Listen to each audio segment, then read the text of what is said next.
Welcome back. Before we continue the conversation, we'll just flip over to the news studios where Ayatunde is standing by for the headlines. Ayatunde. Thank you very much, Nelta. These are the headlines. The Attorney General of the Federation and Minister of Justice, Mr. Mohammed Adoke, has ruled out the constitution of an interim national government, describing any such move as unconstitutional.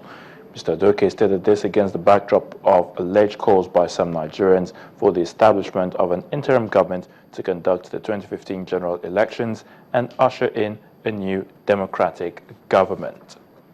Our former president, Olusegun Obasanjo, has clarified or has cleared the air on his endorsement of any presidential candidate in the forthcoming general elections in Nigeria, saying he will make his choice known after studying the credentials of those vying for the position. And Chief Obasanjo was reported by the Financial Times on Tuesday as having endorsed the presidential candidate of the All Progressives Congress. Now, according to him, according to the London-based publication, the former president had said in an interview in Nairobi, Kenya, that General Muhammadu Buhari possessed the necessary experience to lead Nigeria again.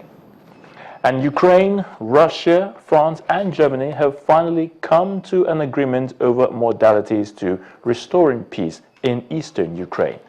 A meeting which began in the Belarusian capital of Minsk yesterday ended in the early hours of today, and leaders said afterwards that a ceasefire is expected to begin on the 15th of this month. Both sides, that is Ukraine forces and Russia, which signed the agreement with the other countries, have also agreed to withdraw weapons and exchange prisoners. It's not the first time Ukraine and Russia have agreed to a ceasefire, but the French President François Hollande says he and the German Chancellor Angela Merkel would seek the support of other European leaders to achieve full compliance of the deal. And those are the news headlines. It's still Nigeria 2015. Nelta, back to you. Thank you, Ayatunde. Well, we'll have to go over to Nasarawa State, where our correspondent Pius Angbo is standing by to tell us what's going on in that area with regards to the political terrain. Hello, Pius. The collection of PVC has been ongoing in Nasarawa State, and the collection seems to be slow as not many people are turning up to pick up their PVCs. And for those who have collected their PVCs, whom we spoke with, they said that they would have loved to have casted their votes as at the last 14th February when the election was initially scheduled. But they say also that the shift in date does not affect in any way their choice of candidate. They just disappoint everybody, but that is not right, sir, because everybody is ready. That we are ready to vote this time around. The other issue in Nasarawa State is the return of internally displaced persons to their communities. Governor Amakura has begun a facilitation meeting with traditional rulers of the affected communities and the security agencies with a view to begin to prepare to return these people to their home.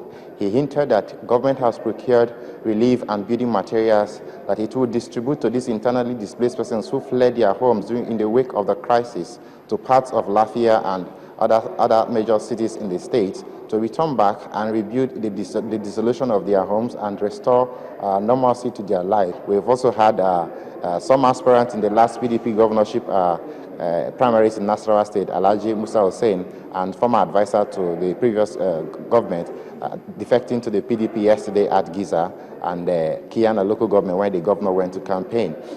We've also seen that the PDP governorship candidate, Alhaji Yusuf Agabe, is also doing his clandestine campaign across the state without necessarily drawing the noise associated with political campaign, because that seems to be the internal strategy for the PDP in Nasarawa State.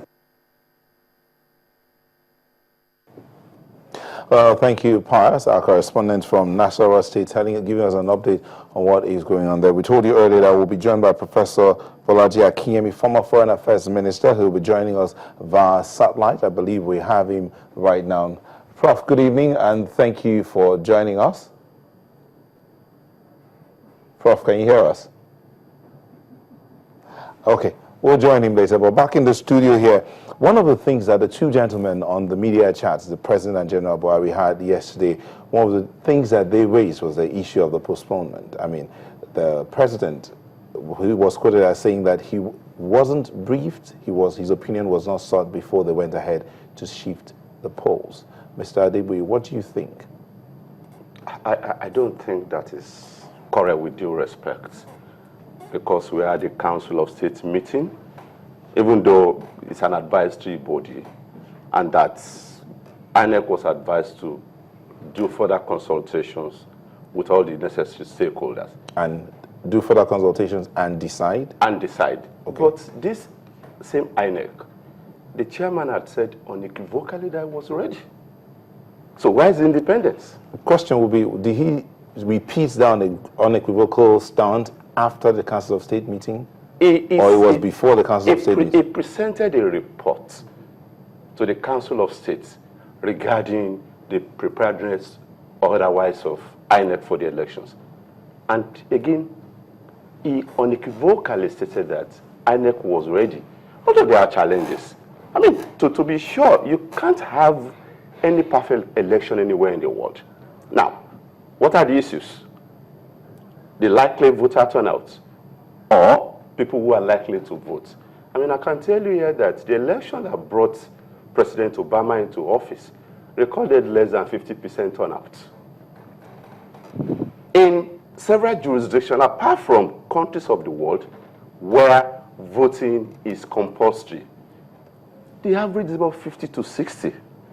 And if the chairman of INEC, who is supposed to be independent, said unequivocally that was ready, I'm concerned why he had to be pressured into further engaging consulting stakeholders with a view to postponing the elections. You know, I do not think the word independence has been respected. Okay, let's bring in Dr. Bada here. The word pressured here, it's... I think INEC chairman himself said it because he was asked publicly. And he said no, he was not pressured. He took that decision, you know, without any interference at all. Now, let me say something here. INEC had 4 years to prepare for this election. Why must we still be talking about PVC distribution or no PVC distribution? Why should we be talking about PVC? You know, almost half the percentage of registered voters have not collected in some states, even more than half in some others. When you are just about the 11th hour to an election, why? Why should we be having that kind of... So the long and short of it is that INEC really was not just prepared. So it wasn't just about the security market? If I am chairman of INEC and I have 4 years to prepare for an election, then in the 11th hour, the PVC is not in the hands of every voter, then I have failed. Okay. Excuse me, just a minute. Again, question of, I've already answered your question of being pressurized or not being pressurized. INEC is not supposed to differentiate any voter. Their responsibility is to ensure that every voter has his own PVC. It is now left for the voter to decide, okay, I want to vote or I don't want to vote. Okay. Not that INEC will say, oh, well, if I've done 50%, then I'm covered. No. Okay, let's go over to Professor Akinyemi and see if he, what he has to say. Hello, Prof. Good evening and thank you for joining us. Hello, Prof. Again, we'll get back to Professor Akinyemi on that one. The matter here is he was advised, and you said he wasn't pressured. Yes. I mean, Lagos State is believed that the voters in Lagos State, registered voters, not up to 50% have their voters' cards, as at the time the election was postponed. Not up to 50% had their voters' cards. If the election had happened, how do you think the reactions would have been in Lagos? At that material time, we must be talking about statistics now, because we need to disambiguate about distribution of permanent voters' cards and collection of same. One of the nuances of democracy that we have to live with is the right of people either to vote or not to vote. INEC has said that you are pressurizing us that we don't have enough PVCs out there, and we're working to ensure that sufficient PVCs are made available. What about the PVCs that we have provided that are available and people have not picked? You can force people to vote, because in Nigeria, voting is voluntary, it's not compulsory. That is one point we must bear at the back of our mind. Now, for me, we have to reconcile this. That the chairman of INEC said that, well, if INEC were to be the only organization that is involved in the conduct of the elections, that would have gone ahead. But he said that, as we know, security agencies are also involved, to provide security for voters, materials, and all whatnot. Okay, I've been told that Prof is ready, so we could just go over to him and find out. Is he? He's not yet ready. Okay. Yes, you were saying something. So my point is that if people have refused to collect their PVCs, you can't force them.